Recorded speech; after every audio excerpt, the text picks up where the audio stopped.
जी, अस्सलाम वालेकुम। उम्मीद है कि आप तमाम दोस्त खैरियत से होंगे। आज की वीडियो में हम डिस्कस करने की कोशिश करेंगे कि अगर हम किसी मुल्क का वीज़ा अप्लाई करते हैं, तो क्या हमें वहाँ के उस मुल्क के किसी वकील को हायर करना चाहिए या नहीं? ये बात देखने में आई है कि हम जब भी किसी मुल्क का वीज़ा अप्लाई करने का सोचते हैं, चाहे हम यूके का करें, यूएसए का करें, कनाडा का करें, न्यूज़ीलैंड का करें, किसी भी मुल्क का करें, किसी भी कैटेगरी में हम जाना चाह रहे हों, तो हमारे ज़हन में ये ख्याल आता है कि यार हमें वहाँ का ना वकील हायर करना चाहिए। उसके ज़रिए से हमें वीज़े की एप्लीकेशन करनी चाहिए, तो हमारी जो सक्सेस की जो रेशो है वो बहुत ज़्यादा हो जाएगी। इस पर जो है वो आज हम थोड़ा-सा बात करने की कोशिश करेंगे। देखिए, सबसे पहले हमें ये समझना होगा कि जिस वक़्त हम किसी वकील का इंतख़ाब करते हैं, वकील के पास जाते हैं, तो उसकी हमें ज़रूरत क्यों महसूस होती है? वकील के पास हम 2 सूरतों में जाते हैं। पहली सूरत ये होती है कि हमें कानून का बिल्कुल कोई पता नहीं होता और हम चाह रहे होते हैं कि यार कोई जो काम हम करने जा रहे हैं वो कहीं गैर कानूनी तरीके से ना हो जाए, जिससे हमारी एप्लीकेशन के ऊपर फ़र्क पड़े। और दूसरा जो हम वकील के पास जाते हैं वो ज़रूरत होती है, वो कंपल्सरी होता है। कुछ काम ऐसे होते हैं कि जो वकील के बगैर आप नहीं कर सकते। अब जब हम इमिग्रेशन पॉइंट ऑफ व्यू से इस चीज़ को देखते हैं या वीज़ा अप्लाई करने के पॉइंट ऑफ व्यू से हम ये देखते हैं, तो वीज़ा अप्लाई करने के हवाले से अगर हम सबसे पहली बात को ये देख लें कि क्या कानूनी तौर पर ये ज़रूरी है कि आपने अपनी एप्लीकेशन जो है वो किसी लॉयर के थ्रू ही करनी है, तो कतन ऐसा नहीं है। दुनिया के आप तमाम ममालिक देख लीजिए, यूके देख लीजिए, कनाडा देख लीजिए, यूएसए देख लीजिए, जापान देख लीजिए एंड सो दुनिया का अभी तक मैंने जितने ममालिक का सफर किया है या जिनके वीजे लिए हैं या जहां पर मेरा आना जाना हुआ है, किसी भी जगह पर उनकी गवर्नमेंट की तरफ से ये कोई रिस्ट्रिक्शन नहीं है कि आप वीजा वकील के जरिए से अप्लाई करेंगे।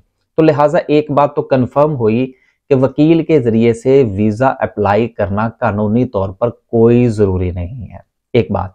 दूसरी बात यह है कि जिस वक्त आपको कुछ चीज़ों का नहीं पता और आप वकील के ज़रिए से वीज़ा अप्लाई करवाना चाह रहे होते हैं या आपके जहन के अंदर ये कॉन्फिडेंस होता है कि यार इसके ज़रिए मैं अगर अप्लाई करवाऊंगा तो मेरा वीज़ा जो है वो लग जाएगा।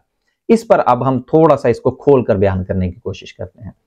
आप अपना एक जिस वक्त लीगल रिप्रेजेंटेटिव जो है वो हायर करते हैं किसी भी बैरून मुल्क से, कनाडा से, अमेरिका से, यूके से, न्यूजीलैंड से या ऑस्ट्रेलिया से, अब ये जितने भी लीगल रिप्रेजेंटेटिव्स होते हैं ये वहाँ की एक बॉडी है।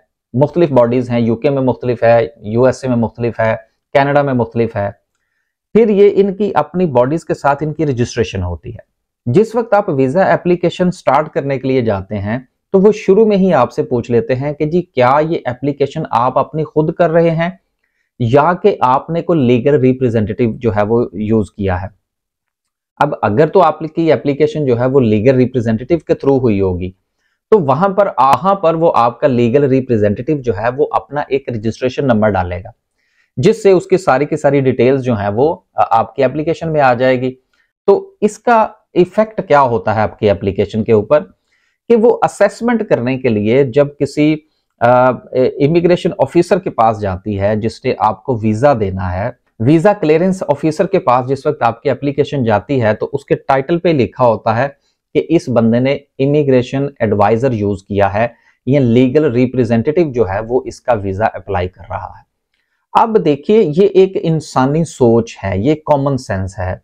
जिस वक्त आप दुनिया में कोई भी काम देख लीजिए, जिस वक्त आपके हाथ में कोई चीज आती है, मिसाल के तौर पर ये एक लेटर ही लिखा हुआ आपके सामने आ जाता है, तो आप वो लेटर जिस वक्त आपको ये पता लगता है कि ये लेटर जो है ये एक प्रोफेशनल राइटर ने लिखा है या आपको ये पता लगता है कि ये लेटर जो है ये एक आम बंदे ने लिखा है, तो ये एक इंसानी नफ्सियात है कि आपका जो जजमेंट का जो अंदाज होता है वो बदल जाता है।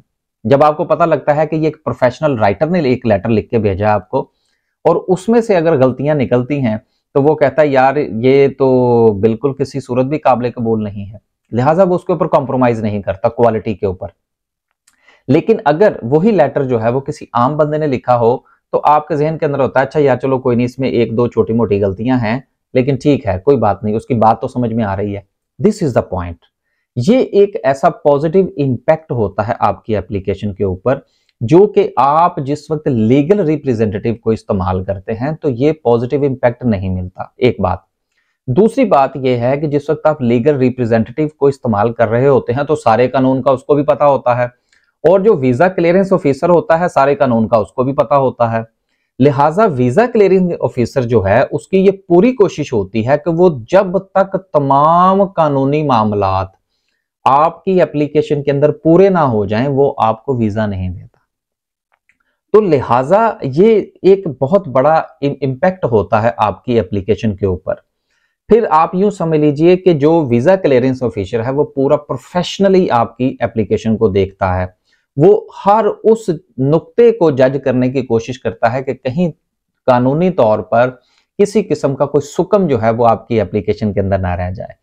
तो लिहाजा मैं इस तमाम गुफ्तगू से आपको जो बात समझाना चाह रहा हूं वो ये है कि अगर आप ये समझते हैं कि एक लॉयर को या वकील को या लीगल रिप्रेजेंटेटिव को इस्तेमाल करते हुए आपकी एप्लीकेशन की जो सक्सेस रेशो है वो बढ़ जाएगी, तो शायद ये कहना दुरुस्त नहीं है। उससे बेहतर ये है कि आप अपना वीजा जो है वो खुद अप्लाई करें। लेकिन अगर आपको बिल्कुल ही अलबे का नहीं पता तो देन तो आपकी मजबूरी है कि आपने किसी ना किसी लीगल रिप्रेजेंटेटिव को ही इस्तेमाल करना है।